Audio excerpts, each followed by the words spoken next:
সাল ১৯৮৬। ভারতের খান্দোয়া থেকে ৫ বছরের একটা বাচ্চা ঘটনাক্রমে পথ হারিয়ে বাড়ি থেকে প্রায় ১৬০০ কিলোমিটার দূরে কলকাতায় চলে আসে। তারপর কি ঘটে এই বাচ্চাটির জীবনে? সে কি তার মায়ের কোলে ফিরে আসতে পেরেছিল? আপনারা দেখছেন এমনই এক সত্য ঘটনা অবলম্বনে ২০১৬ সালে হলিউডে মুক্তি পাওয়া মুভি লায়ন। মুভির শুরুতেই আমরা ছোট্ট শাহরুখকে দেখতে পাই। শাহরুখ, তার বড় ভাই গুড্ডু, ছোট বোন শাকিলা আর তার মা কমলাকে নিয়ে তাদের সংসার। তার মা কমলা পাথর ভাঙার কাজ করত। বড় ভাই গুড্ডু যখন যা কাজ পেত তাই করত, আর শাহরুখ সবসময় গুড্ডুর সাথে সাথে থাকতো। প্রথমেই আমরা শাহরুখ আর গুড্ডুকে একটা চলন্ত ট্রেন থেকে কয়লা চুরি করতে দেখি। তারা ট্রেন থেকে কয়লা চুরি করে স্থানীয় বাজারে তা বিক্রি করে ২ প্যাকেট দুধ ক্রয় করে। তখন শাহরুখ একটা দোকানে জিলিপি বাজতে দেখে গুড্ডুর কাছে জিলিপি খাওয়ার জন্য আবদার করে। গুড্ডু বলে, আমি একদিন তোকে নিশ্চয়ই জিলিপি কিনে দিব। শাহরুখ বলে, আরে না, আমরা পুরো দোকানটাই কিনে নিব। একটু পর তারা বাড়ি ফিরে এসে দুধ ২ প্যাকেট তাদের মায়ের হাতে তুলে দেয়। তাদের মা অনেকবার করে জিজ্ঞেস করে তারা দুধ কোথায় পেয়েছে, কিন্তু তারা কোনো কিছু না বলে একে অপরের দিকে তাকিয়ে হাসতে থাকে। একটু পর তাদের মা তাদেরকে বাড়িতে রেখে কাজের জন্য বেরিয়ে যায়। সকালে ঘুম থেকে উঠে গুড্ডু শাহরুখকে বলে, আমি কাজ করতে কিছুদিনের জন্য বাইরে যাচ্ছি, তুই শাকিলার খেয়াল রাখিস। কিন্তু শাহরুখ গুড্ডুর সাথে যাওয়ার জন্য বায়না ধরে। গুড্ডু বলে, আমি যে কাজ করি তা অনেক ভারী, তুই সেটা করতে পারবি না, তুই বাড়িতেই থাক। কিন্তু শাহরুখ নাছোড় বান্দা, সে প্রথমে একটা চেয়ার উঠায়, তারপর একটা সাইকেল উঠিয়ে গুড্ডুকে বলে, দেখেছো আমি ভারী জিনিস তুলতে পারি, আমাকে তোমার সাথে নিয়ে নাও। গুড্ডু কোনো উপায় না পেয়ে শাহরুখকে তার সাথে নিয়ে নেয়। রাতে তারা একটা রেল স্টেশনে এসে পৌঁছায়। শাহরুখ ততক্ষণে ঘুমিয়ে পড়েছে। গুড্ডু শাহরুখকে ঘুম থেকে উঠানোর জন্য অনেক চেষ্টা করে, কিন্তু শাহরুখ বলে, আমি এখন ঘুমোতে চাই। গুড্ডু কোনো উপায় না পেয়ে শাহরুখকে একটা বেঞ্চের উপর শুইয়ে দেয়। তারপর শাহরুখকে বলে, তুমি এখানে ঘুমাও, কোথাও যাবে না, আমি কাজ শেষ করেই ফিরে আসব। শাহরুখ বলে, আমার জন্য ১০০টা জিলিপি নিয়ে আসবে। গুড্ডু বলে, আনবো, তুই এখানেই থাক, কোথাও যাবি না। এটা বলে সে চলে যায়। মধ্যরাতে শাহরুখ ঘুম ভাঙে, সে দেখে পুরো স্টেশন ফাঁকা, গুড্ডু এখনো ফিরে আসেনি। সে গুড্ডুকে খুঁজতে খুঁজতে একটা থেমে থাকা ট্রেনে উঠে ঘুমিয়ে পড়ে। শাহরুখ সকালে ঘুম থেকে উঠে দেখে ট্রেনটা চলছে, আর সব দরজা লক করা। সে সাহায্য চেয়ে জোরে জোরে গুড্ডুকে ডাকতে থাকে। এভাবে ট্রেনটি ২ দিন ২ রাত চলার পর কলকাতার হাওড়া স্টেশনে এসে থামে। ট্রেনের টিটি এসে দরজা খোলার সাথে সাথে শাহরুখ দৌড়ে সেখান থেকে বেরিয়ে যায়। সে স্টেশনে অসহায় হয়ে হাঁটতে থাকে, আর তার মা আর গুড্ডুকে ডাকতে থাকে। একটু পর সে টিকিট কাউন্টারে এসে বলে, আমি গণেশতলী যাব। কিন্তু শাহরুখ ছোট্ট হওয়াতে কেউ তার কথায় পাত্তা দেয় না, সবাই তাকে সেখান থেকে বের করে দেয়। শাহরুখ সারাদিন এদিক সেদিক হাঁটার পর রাতে এসে কিছু পথ শিশুদের সাথে বসে। রাতে ঘুম ভেঙে শাহরুখ দেখে কিছু ছেলেধরা এসে বাচ্চাদেরকে সেখান থেকে তুলে নিয়ে যাচ্ছে। সে কোনোভাবে দৌড়ে সেখান থেকে পালিয়ে আসে।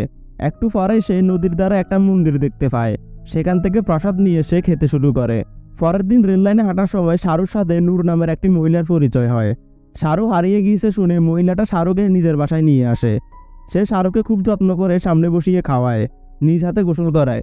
রাতে ঘুমানোর সময় মহিলাটা শাহরুখকে বলে, কাল রাম নামের একজন লোক আসবে, সে তোমাকে বাড়ি ফিরে যেতে সাহায্য করবে। সকালে শাহরুখ ঘুম থেকে উঠে দেখে লোকটি এসেছে। লোকটি শাহরুখের সাথে কিছুক্ষণ কথা বলে, তারপর শাহরুখকে দাঁড় করিয়ে খুঁটিয়ে খুঁটিয়ে তার হাত পা সব দেখে। তারপর মহিলাটিকে গিয়ে বলে, একদম ভালো কাজ করেছিস, তারা যেমন বাচ্চা খুঁজছিল এটা একদম পারফেক্ট। আসলে নূর আর রাম মিলে শাহরুখকে বিক্রি করে দেওয়ার ধান্দায় ছিল। শাহরুখ তাদের মতলবটা বুঝতে পেরে সুযোগ পেয়ে সেখান থেকে পালিয়ে আসে। এভাবে কলকাতার ফতেঘাটে রেল স্টেশনে ফুটপাতে শাহরুখ ২টা মাস কেটে যায়। একদিন শাহরুখ একটা লোককে রেস্টুরেন্টে খেতে দেখে বাইরে বসে বসে লোকটির অনুকরণ করতে থাকে। লোকটা এটা দেখে শাহরুখ কাছে আসে। তারপর শাহরুখ সব কাহিনী শুনে তাকে পুলিশ স্টেশনে নিয়ে যায়। পুলিশ শাহরুখকে অনেক কিছু জিজ্ঞেস করে, কিন্তু শাহরুখ শুধু গণেশতলা ছাড়া আর কিছুই বলতে পারে না। তাই পুলিশ শাহরুর ফটো তুলে পত্রিকায় দিয়ে তাকে একটা অনাথ আশ্রমে পাঠিয়ে দেয়। অনাথ আশ্রমে দিন কাটছিল শাহরুর। একদিন শাহরুর কাছে মিস সুদ নামের একজন মানবাধিকার কর্মী আসে। ওনার কাজ হলো এই অনাথ শিশুদের একটা সুন্দর ভবিষ্যৎ নিশ্চিত করা। মিস সুদ শাহরুখকে তার মিসিং নিউজের একটা কাটিং দেখিয়ে বলে, আমরা তোমার নিখোঁজ সংবাদ পত্রিকায় দিয়েছি। এই পত্রিকাটা ১.৫ কোটি মানুষ পড়ে, কিন্তু এখন পর্যন্ত একটাও রিপ্লাই আসেনি। আমরা অস্ট্রেলিয়াতে একটা পরিবারের সন্ধান পেয়েছি। ইনি হচ্ছেন জন আর ইনি সু। ওনারা তোমাকে দত্তক নিতে চায়, তুমি ওদের কাছে খুব ভালো থাকবে। এরপর মিস সুদ শাহরুর হাতে ফটোটা দিয়ে বলে, এটা তুমি তোমার কাছে রাখো, তোমাকে ওনাদের কাছে যেতে হবে শাহরু, তুমি সারা জীবনে অনাথ আশ্রমে থাকতে পারবে না। যাওয়ার আগে শাহরু পিছন ফিরে মিস সুদকে জিজ্ঞেস করে, আপনি কি সত্যি আমার মাকে খুঁজেছিলেন? মিস সুদ বলে, সব জায়গায় খুঁজেছি। এর কিছুদিন পর শাহরুখকে অস্ট্রেলিয়ায় জন আর সুর কাছে নিয়ে যাওয়া হয়। জন আর সু শাহরুখকে দেখে খুব খুশি হয়, ওনারা তাকে বাড়ি নিয়ে আসে। বাড়িতে এসে অনেক সুন্দর সুন্দর জিনিস দেখে শাহরুর ভালো লাগতে শুরু করে। জন আর সুও শাহরুখকে খুব আদর করে। এভাবে আস্তে আস্তে শাহরুখ পরিবারটির সাথে মিশে যায়। এর 1 বছর পর জন আর সু আরেকটি বাচ্চাকে দত্তক নেয়, যার নাম মনতোষ। মনতোষকে বাড়ি নিয়ে আসার পর জন আর সু বুঝতে পারে মনতোষ অন্য সব সুস্থ বাচ্চাদের মতো না, সে একটু অ্যাবনর্মাল। এই পরিবারে শাহরুর 20টি বছর কেটে যায়। শাহরু এখন অনেক বড় হয়ে গিয়েছে। সে হোটেল ম্যানেজমেন্ট পড়ার জন্য শহরে যেতে চায়। যাওয়ার আগে শাহরু মনতোষের সাথে দেখা করে। তাকে বলে, আমি শহরে যাচ্ছি, তুমি ভালোভাবে থাকবে, মা বাবাকে কোনো দুশ্চিন্তায় ফেলবে না। আসলে মনতোষ ছিল মাদকাসক্ত, আর শাহরু চায় না তার মা বাবা কোনো কারণে কষ্ট পাক। এরপর শাহরু শহরে চলে আসে। তার ক্লাস শুরু হওয়ার প্রথম দিন পরিচয় পর্ব চলাকালে শাহরু সবাইকে বলে তার জন্ম আসলে ইন্ডিয়ায়, তাকে এখানে দত্তক নেওয়া হয়েছিল। তখন সেখান থেকে তার কিছু ইন্ডিয়ানের সাথে বন্ধুত্ব হয়। একদিন তার বন্ধুরা মিলে একটা পার্টির আয়োজন করে। যেহেতু তার বেশিরভাগ বন্ধুরা ইন্ডিয়ান ছিল, তাই পার্টিতে ইন্ডিয়ান খাবারই বেশি ছিল। শাহরু সেখানে একটা পাত্রে কিছু জিলিপি দেখতে পায়। এটা দেখেই তার ভাইয়ের কথা মনে পড়ে যায়। ছোটবেলায় সে তার ভাই গুড্ডুর কাছে জিলিপি খাওয়ার জন্য আবদার করেছিল। শাহরু তখন ইমোশনাল হয়ে সবার সামনে কেঁদে ফেলে। তখন তার বন্ধুরা তাকে এর কারণ জিজ্ঞেস করলে শাহরু তার হারিয়ে যাওয়ার সম্পূর্ণ ঘটনা তার বন্ধুদের সাথে শেয়ার করে। তার বন্ধুরা বলে, আচ্ছা তুমি কোথা থেকে হারিয়ে গিয়েছিলে, কিছু মনে আছে তোমার? শাহরু বলে, আমার শুধু গণেশতলা নামটাই মনে আছে। গণেশতলা থেকে একটু দূরে একটা রেল স্টেশন আছে, যেখানে আমার ভাই আমাকে রেখে কাজে গিয়েছিল।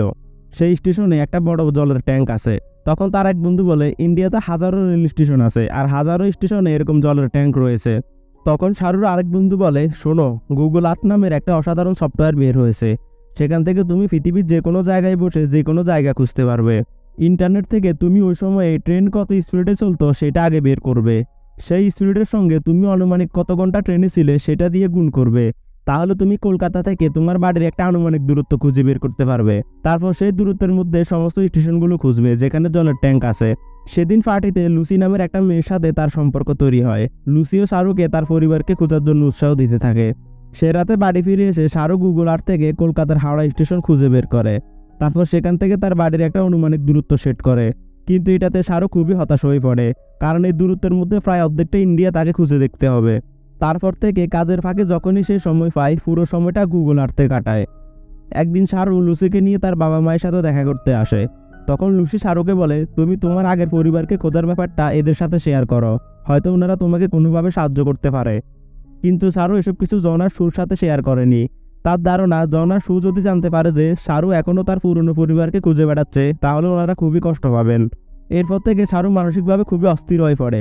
সে রাতে ঠিকভাবে ঘুমাতে পারতো না। সবসময় সে চোখের সামনে তার ভাই আর তার পরিবারকে দেখতে পেত। আস্তে আস্তে শাহরুখ তার গার্লফ্রেন্ড তার পরিবারকে সময় দেওয়া বন্ধ করে দেয়। সে চাকরি বাকরি সব ছেড়ে দিয়ে সারাক্ষণ ম্যাপ নিয়ে পড়ে থাকতো। একদিন জন এসে শাহরুখকে জানায় তার মা খুব অসুস্থ, তার সাথে দেখা করতে চায়।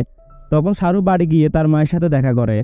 শাহরুখ তার মাকে বলে, আমি খুব দুঃখিত, তোমরা আমাকে ছোট থেকে এত আদর যত্ন দিয়ে মানুষ করেছো, কিন্তু এখন আমি তোমাদের ঠিকমতো সময় দিতে পারছি না। এদিকে মনতোষ মাদকাসক্ত হয়ে বাইরে বাইরে থাকে। আর যদি তোমার নিজের একটা সন্তান থাকতো তাহলে তোমাদের এত কষ্ট পেতে হতো না। তখন সু বলে, আমি সন্তান ধারণ করতে পারতাম, কিন্তু আমরা বাচ্চা নিব না বলে ঠিক করেছিলাম, কারণ আমরা দুজনেই ভাবতাম যে নিজেরা বাচ্চা নিলেই যে ভালো থাকতে পারবো তার নিশ্চয়তা কোথায়। কিন্তু তোমাদের মতো অসহায় শিশুদের যদি লালন পালন করি তাহলে তোমরা পৃথিবীতে ভালোভাবে বাঁচার সুযোগ পাবে। এটা শুনে শাহরুখ খুব কষ্ট পায়। একদিন শাহরুখ বসে বসে তার ঠিক করা দূরত্বের বাইরে পুরো ইন্ডিয়ার ম্যাপটা দেখতে থাকে। তখন সে একটা জায়গা দেখতে পায় যেখানে তার মা পাথর ভাঙার কাজ করত। শাহরুখ জায়গাটার আশেপাশে ভালোভাবে দেখতে থাকে। তখন সে একটু দূরে একটা রেল স্টেশনও দেখতে পায়, সেখানে খুব বড় একটা জলের ট্যাঙ্ক আছে। শাহরুখ এবার সোজা হয়ে বসে পড়ে। স্টেশন থেকে একটু সামনে সে একটা খাল দেখতে পায়, যেখানে সে ছোটবেলায় গোসল করত। এতক্ষণে শাহরুখ চোখের কোনায় জল জমতে শুরু করে। সে আর একটু দূরে একটা কলোনি দেখতে পায় যার নাম গণেশ তালায়, যেটাকে এতদিন শাহরুখ গণেশতলা বলতো। এবার শাহরুখ পুরোপুরি কান্না করে দেয়। সে তার বর্তমান পরিবারকে সব জানায়। তখন তার মা বলে, তুমি আমাকে এতদিন এসব জানাওনি কেন? শাহরুখ বলে, এমন কোনো দিন ছিল না যে আমি তোমাকে জানাতে চাইনি, কিন্তু তোমরা আমাকে অকৃতজ্ঞ ভাবতে পারো, এই ভয়ে জানাতে পারিনি। তখন সু বলে, তুমি ইন্ডিয়ায় যাও, আমি মন থেকে চাচ্ছি তুমি যেন তোমার পরিবারকে খুঁজে পাও। এর কিছুদিনের মধ্যে শাহরুখ ইন্ডিয়ায় চলে আসে। সে হোটেলে তার ব্যাগপত্র রেখে তার কলোনিতে যায়। পুরো কলোনি হাঁটতে হাঁটতে অবশেষে শাহরুখ তার ঘর দেখতে পায়, যেখানে সে তার মা তার ভাই বোনকে নিয়ে থাকতো। কিন্তু ঘরে ঢুকেই শাহরুখ দেখে ঘরটিতে কেউ আর থাকে না, সেখানে শুধুমাত্র কয়েকটি ছাগল বাঁধা।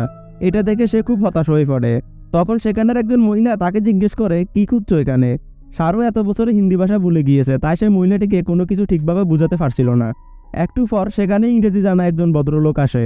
শাহরু লোকটিকে তার ছোটবেলার একটা ফটো দেখিয়ে বলে, আমি শাহরু, আমার মা ভাই বোনের সাথে আমি এই ঘরে থাকতাম। তখন লোকটা শাহরুকে কিছু না বলেই সেখান থেকে চলে যায়। একটু পর লোকটা আবার ফিরে এসে শাহরুকে তার পিছন পিছন আসতে বলে। একটু দূরে গিয়ে শাহরুখ কয়েকজন মহিলাকে আসতে দেখে, যাদের মধ্যে তার মা কমলাও ছিল। কমলা 25 বছর পরেও শাহরুখকে দেখেই চিনতে পারে। সে আমার শাহরু বলেই দৌড়ে এসে তাকে জড়িয়ে ধরে। শাহরুও তার মাকে চিনতে পেরে জড়িয়ে ধরে কাঁদতে থাকে। আসলে শাহরুর মায়ের বিশ্বাস ছিল তার শাহরু একদিন ফিরে আসবেই, এই জন্য তিনি কখনো এই কলোনি ছেড়ে যাননি। একটু পর শাহরুর মা তার সাথে তার বোন শাকিলার পরিচয় করিয়ে দেয়।